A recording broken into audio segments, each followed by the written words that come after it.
வணக்கம். தமிழ் ஃபுட் கார்னரில் இன்றைக்கி லஞ்ச் பாக்ஸ் ரெசிபி தேங்காய் சாதமும் உருளைக்கிழங்கு வறுவலும் பண்ணலாம். அது கூட ஸ்நாக்கு பொட்டுக்கடலை உருண்டை பண்ணலாம். தேங்காய் சாதம் பண்ணுறதுக்கு 3/4 கப் பச்சரிசி, 1/2 கப் தண்ணி விட்டு 2 விசில் வச்சு எடுத்து நல்லா உதிரி உதிரியாக இருக்கணுங்கிறதுக்காக ஒரு தட்டில் பரப்பி வச்சுருக்கேன். பச்சரிசி தான் தேங்காய் சாதத்துக்கு ரொம்ப நல்லாயிருக்கும். நீங்கள் வேணும்னா அதுக்கு பதில் புழுங்கரிசியும் வச்சுக்கலாம். உருளைக்கிழங்கு வறுவல் பண்ணுறதுக்கு உருளைக்கிழங்கை வேக வச்சுக்கலாம். 1/4 கிலோ உருளைக்கிழங்கு இதில் சேர்த்துக்கலாம். உருளைக்கிழங்கு வந்து பெரிய உருளைக்கிழங்காக இருந்ததுனால நான் கட் பண்ணி போட்டிருக்கேன். சின்னதாக இருந்தால் நீங்கள் முழுசாகவே போட்டுக்கோங்க. இது வந்து மூடி போட்டு ஒரு விசில் வரணும். அதுக்கு முன்னாடி உப்பு சேர்த்துக்கலாம். உப்பு சேர்த்துட்டு நல்லா கலந்து விட்டுறலாம். ஒரு விசில்னால் உங்களுக்கு 3/4 பாகம் வெந்திருக்கும். அதுக்கப்புறம் வந்து நம்ம ரோஸ்ட் பண்ணும்போது அது கரெக்டாக இருக்கும். குக்கர்லேனா ஓப்பன்லேயும் நீங்கள் வேக வச்சுக்கலாம். இது ஒரு விசில் வரட்டும். உருளைக்கிழங்கு வெந்துட்டு இருக்கும்போது 1/2 கப் பொட்டுக்கடலை எடுத்திருக்கேன். 1/4 கப் சர்க்கரை, ரெண்டையுமே தனித்தனியாக மிக்ஸி ஜாரில் பொடி பண்ணி எடுத்துகிட்டு வந்துடலாம். இந்த பொட்டுக்கடலை கிறிஸ்பாக இல்லைன்னா நீங்கள் லைட்டாக ட்ரை ரோஸ்ட் பண்ணிக்கோங்க. ஒரு விசில் வந்துடுச்சு. திறந்து பார்க்கலாம். 3/4 பாகம் வெந்திருக்கு. இந்த மாதிரி 3/4 பாகம் வெந்ததுன்னா நம்ம வறுவல் பண்ணும்போது நல்லா சாஃப்டாக இருக்கும். வறுவல் பண்ணி அது ரெடி ஆகிறதுக்கு இதை எடுத்து தோல் உரித்து கட் பண்ணி எடுத்துகிட்டு வந்துடலாம். தேங்காய் சாதம் பண்ணுறதுக்கு 1 டேபிள் ஸ்பூன் எண்ணெய் விட்டுருக்கேன். தேங்காய் எண்ணெய் வந்து நல்லாயிருக்கும். உங்களுக்கு தேங்காய் எண்ணெய் வாசனை பிடிக்கலைன்னா வேறு எண்ணெய் சேர்த்துக்கலாம். எண்ணெய் சூடானதும் 1/2 டீஸ்பூன் கடுகு, 1 டீஸ்பூன் உளுந்தம்பருப்பு. இதுக்கு உளுந்தம்பருப்பு கொஞ்சம் அதிகமாகவே சேர்த்துக்கங்க. கூடவே 1/2 டீஸ்பூன் கடலைப்பருப்பு போட்டாலும் தேங்காய் சாதம் வாசனையாக இருக்கும்.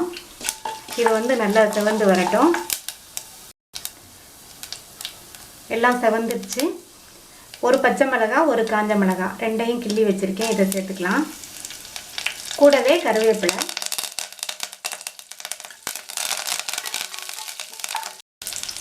அது கூட 1/2 டீஸ்பூன் பெருங்காய பவுடரும் தேங்காய் சாதத்துக்கு நல்ல மணம் கொடுக்கும். அது கூட முந்திரி பருப்பு, ஒரு 10 முந்திரி பருப்பு இதையும் சேர்த்துட்டு நல்லா வதக்கி விட்டுக்கலாம். முந்திரி பருப்பு வறுபட்டு கலர் மாதிரி வந்துடுச்சு. 3/4 கப் அரிசிக்கு 3/4 கப் தேங்காய் துருவல் சேர்த்துக்கலாம்.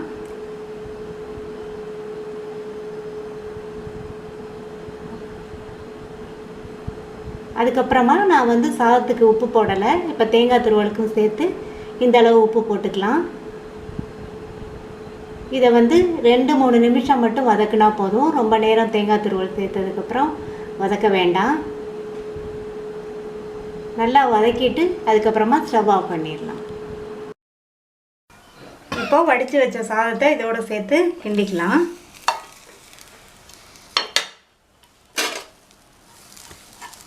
நல்லா கிண்டி விட்டுட்டு மறுபடியும் மீதி உள்ள சாதத்தையும் சேர்த்துக்கலாம். எல்லா சாதத்தையும் போட்டு நல்லா கிளறியாச்சு. நம்ம சாதத்தை வடித்த உடனே பரவலாக வார வச்சதுனால சாதம் நல்லா உதிராக இருக்கும் பாருங்கள். தேங்காய் சாதம் ரெடி. உருளைக்கிழங்கு வறுவல் பண்ணுறதுக்கு கடாய் போட்டிருக்கேன். 1 டேபிள் ஸ்பூன் எண்ணெய் விட்டாச்சு. எண்ணெய் சூடாகட்டும்.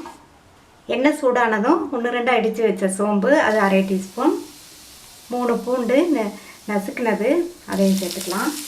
கூடவே கருவேப்பிலை சேர்த்துட்டு இந்த பூண்டும் சோம்பும் வதங்கினதுக்கப்புறம் ஸ்டவ்வை ஆஃப் பண்ணிவிட்டு 1/4 டீஸ்பூன் மஞ்சள் தூள், 1/2 டீஸ்பூன் தனி மிளகாத்தூள்.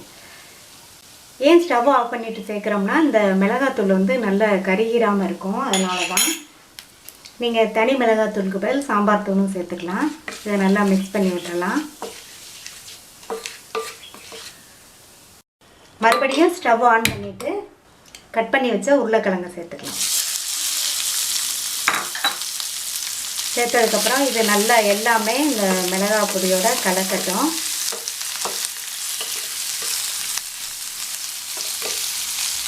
இந்த உருளைக்கிழங்கு வந்து இந்த மசாலாவோட சேர்ந்து நல்லா எல்லாம் மிக்ஸ் ஆகிடுச்சு.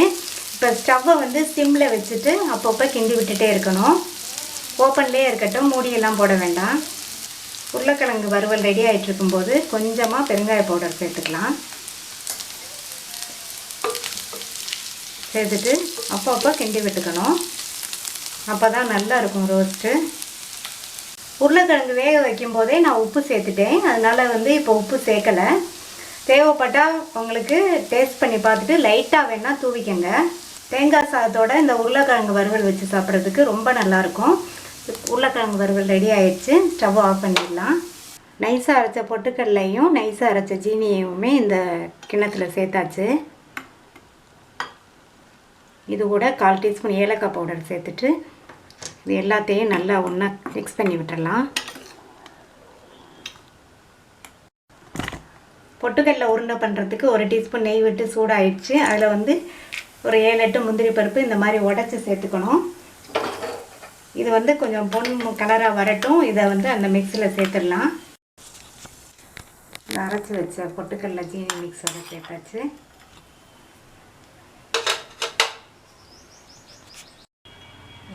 மறுபடியும் 2 டேபிள் ஸ்பூன் நெய் விட்டு நெய் சூடாயிடுச்சு. இப்போ ஸ்டவ் ஆஃப் பண்ணிவிட்டு கொஞ்சம் கொஞ்சமாக சேர்த்து நம்ம உருண்டை பிடிக்கணும்.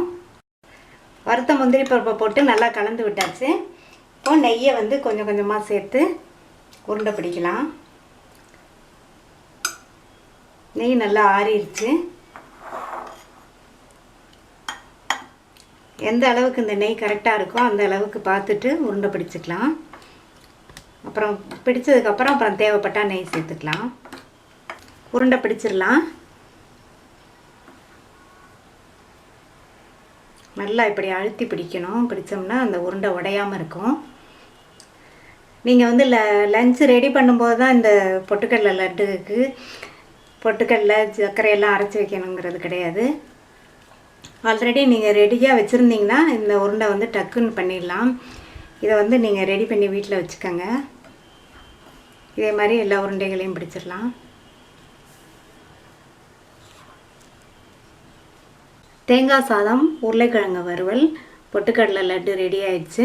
இதை லஞ்ச் பாக்ஸில் எடுத்து வச்சிடலாம். லஞ்ச் பாக்ஸில் எல்லாத்தையும் எடுத்து வச்சாச்சு. தேங்காய் சாதம், உருளைக்கிழங்கு வறுவல், பொட்டுக்கடலை லட்டு. இப்போ மூடி வச்சிடலாம்.